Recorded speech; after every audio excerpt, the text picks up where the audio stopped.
តែបងនឹងរូបស្រីភ្លៀងធ្លាក់ខ្លាំងណាស់តើអូនកំពុងតែធ្វើអ្វីបងនឹកអូនធ្ងន់ធ្ងររកងាយស្រួលនឹងរូបអូនក្រុមវេលាអូនដឹងទេថាបងស្រឡាញ់អូនប៉ុណ្ណាបាត់ជីវ៉ាជីវិតបងរួងក៏គ្មានន័យសងខំវាយោដងហើយប្រាប់ស្រីថាបងនឹកតែរូបអូនណាពុំហ៊ីមនុស្សស្រីម្នាក់នេះតែងតែមើលថែបងពេលបងវិបាកចិត្តស្មុគស្មាញម្ដងអូនសើផងអូនយំផងចង់ឲ្យបងញញឹមអូនតែនិយាយថាក៏មកជួយមនុស្សកុំចិត្តទេអស់សង្ឃឹមអូនជានារីដែលធ្វើឲ្យបងស្គាល់ច្បាស់ស្នេហាព្រួយបារម្ភពីបងពីដែលឆ្ងាយពីកាយា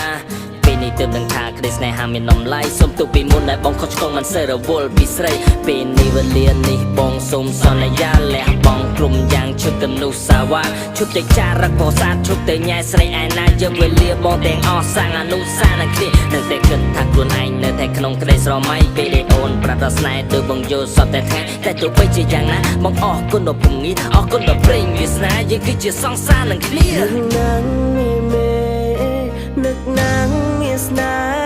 ហ៍សង្ឃឹមថាអូនបានលើកបទនេះហើយមិនចូលពីអត្តន័យអនុស្សាវរីយ៍បងនឹងប្រលឹងមកខំរសេនៅបទហ្នឹងនឹងបងផងបានទេ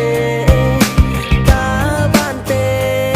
អតីតកាលបងភ្លេចអស់កុំទៅខ្វល់ឲ្យពិសេសយើងចាប់ដៃគ្នាសាងស្នេហាកុំទៅខ្វល់អ្នកដទៃគេនិយាយក្រប់ពីបងព្រោះចង់ឲ្យយើងបែកគ្នាបងមិនខ្វល់ពីយើងឯងប៉ុន្តែគេធ្វើអូនវេទនាបងធានារក្សាអូនស្មើនឹងជីវិតបងជួយបងទៅយកមក like យកមក everything baby បងនិយាយឲ្យតែប្រលឹងសេះសងសង្ឃឹមថាអូននឹងយល់ចិត្តហើយស្រឡាញ់រូបបងមិនចង់បានវ័យក្រៅពីស្នេហាពិតហាក់ថាលេខថាមីសើពន្លឺស្រឡាញ់រូបអូនអស់មួយជីវិត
ណាពុំងា